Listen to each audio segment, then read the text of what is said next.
Rusia. Jadi konflik ini bisa berlangsung agak lama ya. Jadi bagaimana Anda merencanakan bertemu dengan hasil konflik ini dan sanksi kedua dan sanksi balasan ya. Jadi ini keadaan yang agak sulit, tetapi ini realitas yang ada. Baiklah, saya sangat tidak memahami sebenarnya. Saya tidak memahami pertanyaan Anda tentang secondary sanction. Baiklah. Indonesia sangat jelas bahwa kita selalu non-blok di situasi Ukraina. Kami, saya pikir 2 tahun lalu kami menawarkan gencatan senjata secepatnya, dan saya pikir pada saat itu reaksi dari pihak Rusia adalah sangat terbuka dan positif sebenarnya.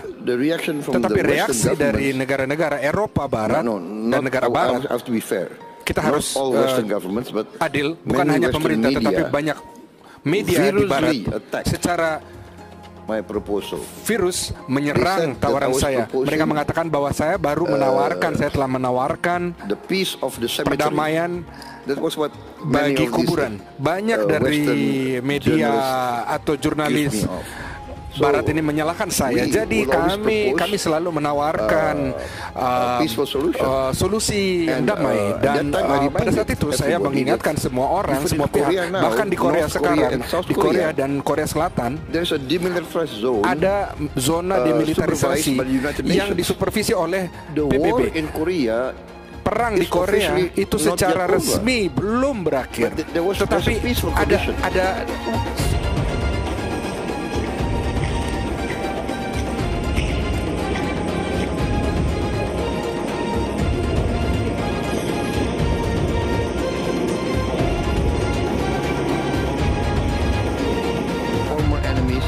mantan musuh bisa bekerja sama bersama, dan ini adalah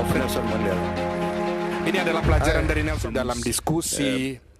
Tetapi ada situasi-situasi ketika orang-orang harus keluar dan memperjuangkan hak-haknya, dan itu apa yang kita lakukan di Afrika Selatan.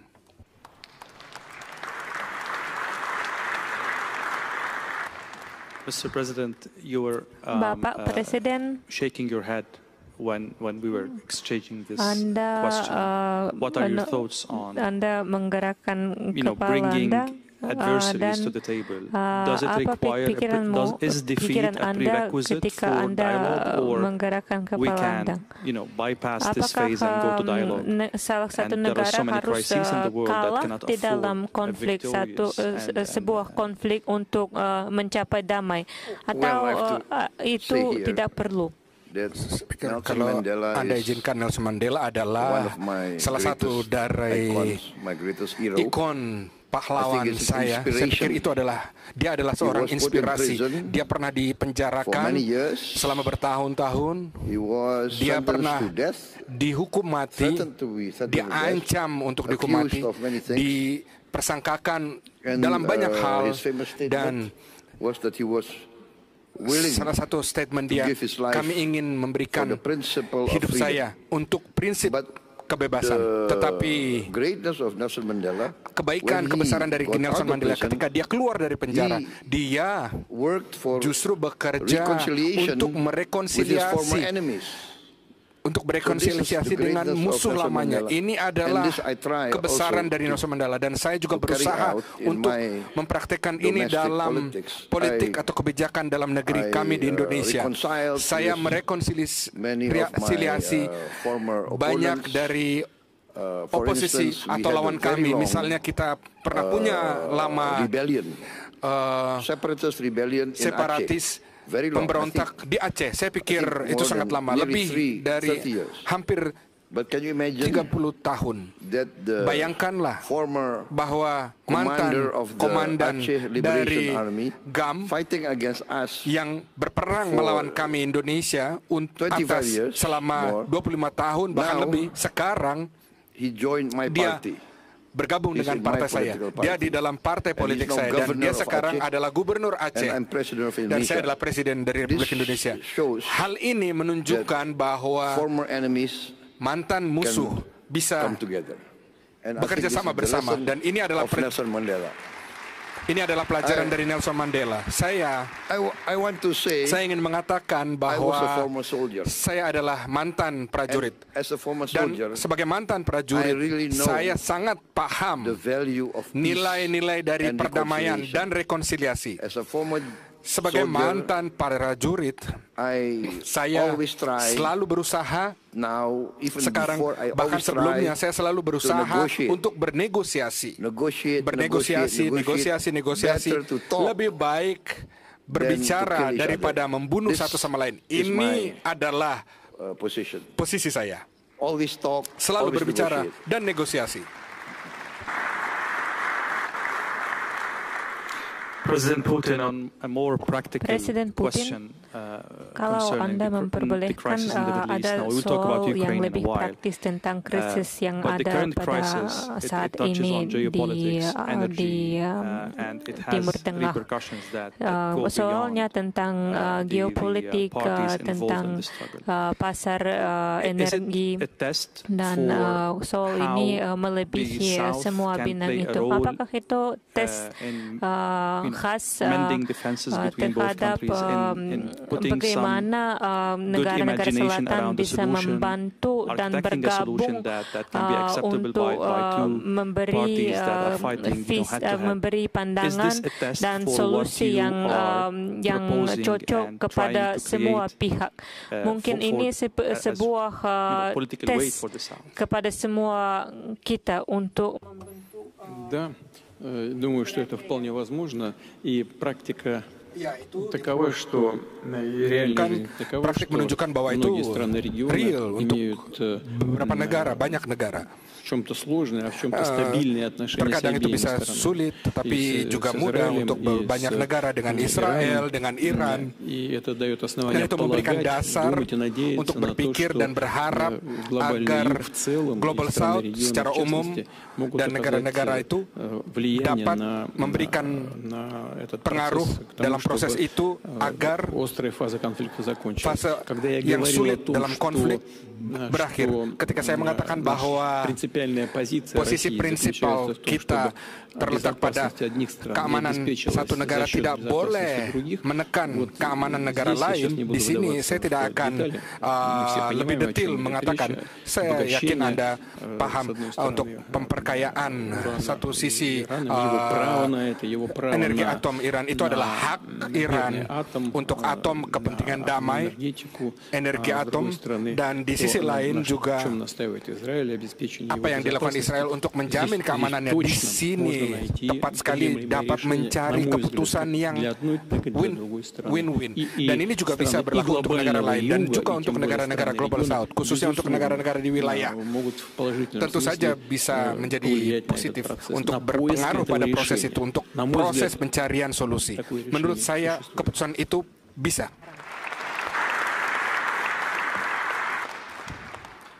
Mr. President, I'm in no position to challenge the narrative you put forward. Let's say this is the baseline of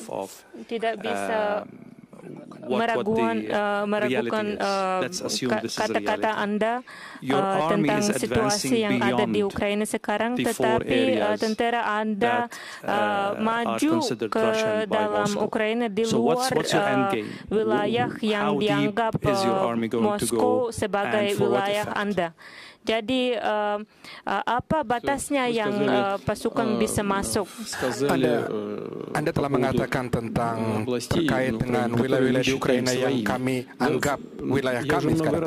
Saya beberapa kali telah mengatakan bahwa saya menganggap bahwa orang Rusia dan Ukraina itu adalah satu suku bangsa besar. Sebenarnya Ukraina itu adalah seluruhnya daerah kami.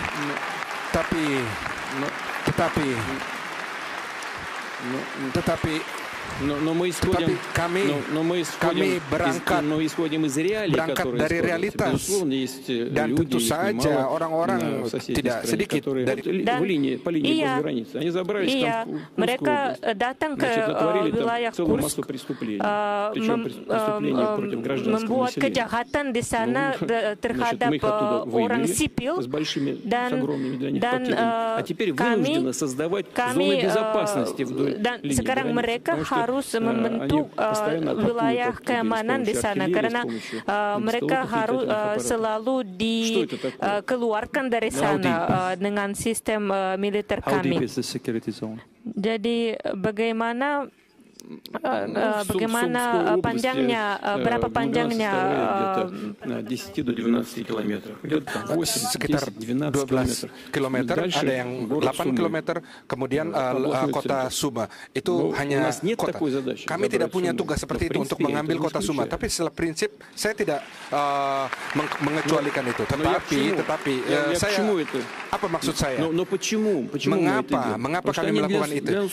Mereka membangun ancaman untuk kami. Mereka menembaki perbatasan kami. Oke, bahkan silakan. Ini adalah hasil dari apa yang mereka telah lakukan secara prinsipal. Dan saya pikir orang-orang yang tidak punya pemikiran, tidak punya dasar, pemikirannya hanya satu, tujuan dengan karakter politis, untuk menunjukkan bahwa mereka bisa melakukan sesuatu untuk mendapatkan sesuatu dari sponsor mereka dari luar negeri, dan itu sudah terjadi. Mereka mendapat 250 miliar dolar, dan itu masih sedikit. Meminta lagi dan kalau tidak lebih lagi diminta. Oleh sebab itu, maka kami ada di teritori itu. Ini lama sampai terjadinya hal itu. Dan mungkin dalam waktu yang lama. Terima kasih Bapak Presiden. Saya akan kembali ke aspek terutama aspek nuklir yang keadaan yang ada di dunia sekarang. Saya mau mengundang negara-negara yang lain untuk perbicaraan kita. Indonesia dan Bahrain dan Afrika Selatan dalam hubungan Anda dengan Rusia. Jadi konflik ini bisa berlangsung agak lama ya. Jadi bagaimana Anda merencanakan bertemu dengan hasil konflik ini dan sanksi kedua dan sanksi balasan ya. Jadi ini keadaan yang agak sulit, tetapi ini realitas yang ada. Baiklah, saya sangat tidak memahami sebenarnya. Saya tidak memahami pertanyaan Anda tentang secondary sanction. Baiklah. Indonesia sangat jelas bahwa kita selalu non-blok di situasi Ukraina. Kami, saya pikir 2 tahun lalu kami menawarkan gencatan senjata secepatnya, dan saya pikir pada saat itu reaksi dari pihak Rusia adalah sangat terbuka dan positif sebenarnya.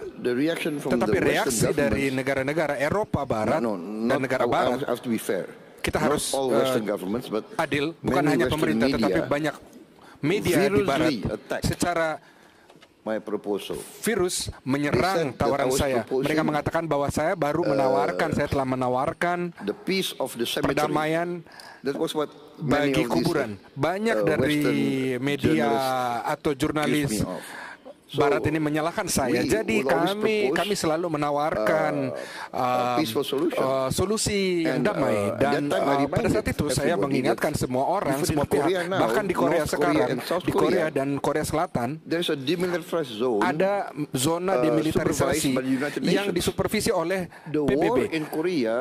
Perang di Korea itu secara resmi belum berakhir, tetapi ada situasi yang damai, kondisi yang damai. Oleh sebab itu Kami menawarkan seperti itu untuk menyelamatkan orang-orang Ukraina, untuk yang bertarung dengan rakyat yang berbahasa Rusia, untuk menyelamatkan mereka dan menghindari pemisahan mereka. Kami jauh dari tempat itu, tetapi kami ingin mempromosikan solusi damai. Jadi saya tidak memahami siapa yang harus mengatakan terima kasih pada kami. Sheikh Nasir, same question about the Sheikh Nasir. Kalau boleh, saya mau bertanya Anda tentang sanksi balasan juga dan risiko yang terkait dengan sanksi itu. Yang risiko yang ada kepada semua sahabat Rusia, dan ini adalah bagian realitas hari ini.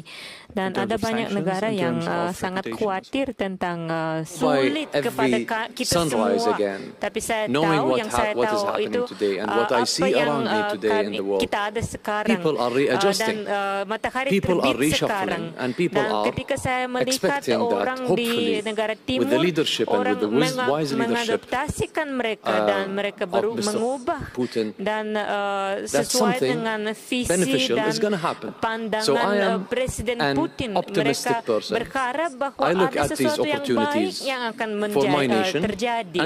Dan saya melihat situasi ini, dan saya melihat kemungkinan dan kepada negara saya dan kemungkinan untuk menyelesaikan perang ini secara damai. Dan kalau kami berjuang dan bisa mencapai hasil ini, jadi kami menang. Kalau tidak, jadi kami kalah. Jadi marilah kita tidak mendalam terlalu dalam, tapi berharap masa depan yang baik dan cerah. Inilah posisi kerajaan kami. Inilah jawaban yang sangat bagus. Bapak Wakil Presiden Afrika Selatan. Ada pertanyaan sama kepada Anda. Afrika Selatan sudah bertemu dengan perang tarif sekarang, dan perang ini meluaskan ketika kita berbicara dengan Anda.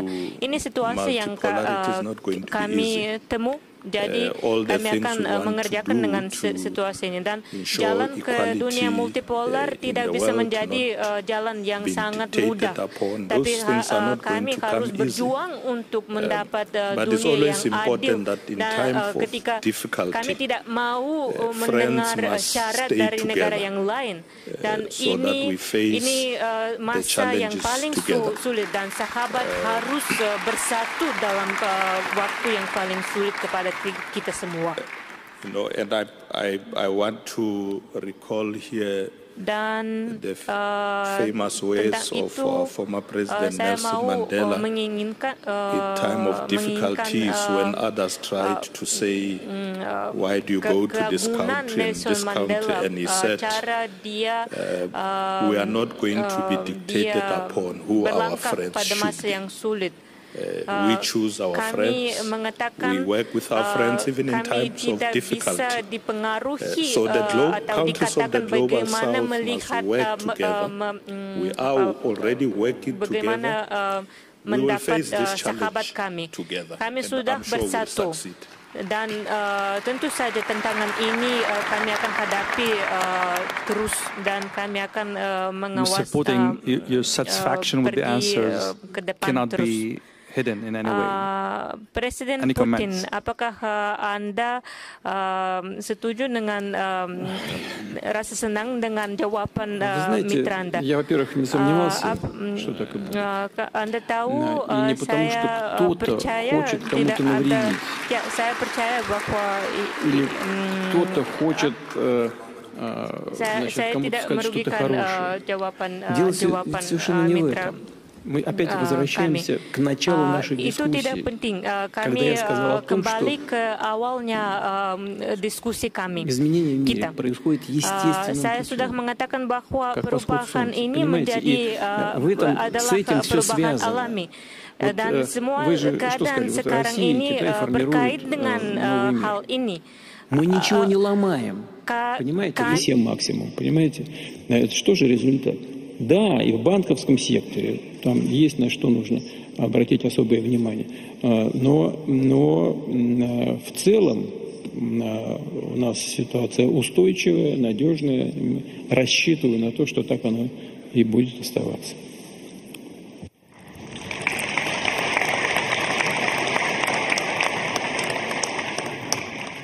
That was my final question. I will keep like 1 minute round for each participant. If there is anything I failed to ask or something that you have in mind to go, Mr. Vice Premier, go ahead.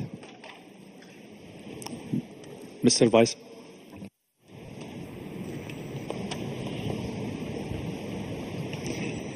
I'll move to you, Mr. President. I'd just like to thank President Putin and the organizers of this forum for this great opportunity. I think we've learned a lot from each other. Thank you very much.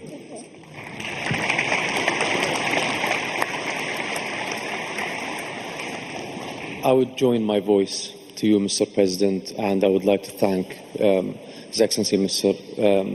Vladimir Putin, the President of Russia, for inviting us here to beautiful St. Petersburg, to listening to your wisdom and to listening and to share our thoughts with you all. So thank you very much.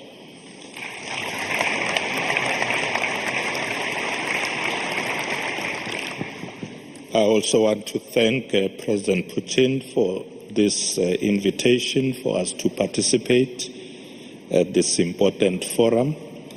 It is my first time in this beautiful city of St. Petersburg.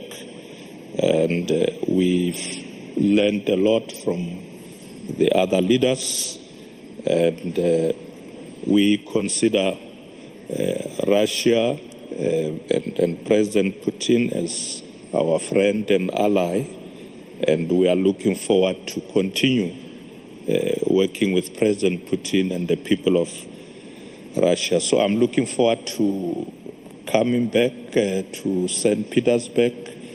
Mr. President, I haven't had time to see this beautiful city. Maybe tomorrow I might have some time to go around, but I'm looking forward to coming back next year.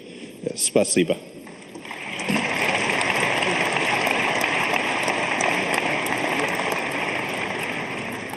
President Putin, this is the second panel I had the privilege and the honor to have with you in less than 1 year.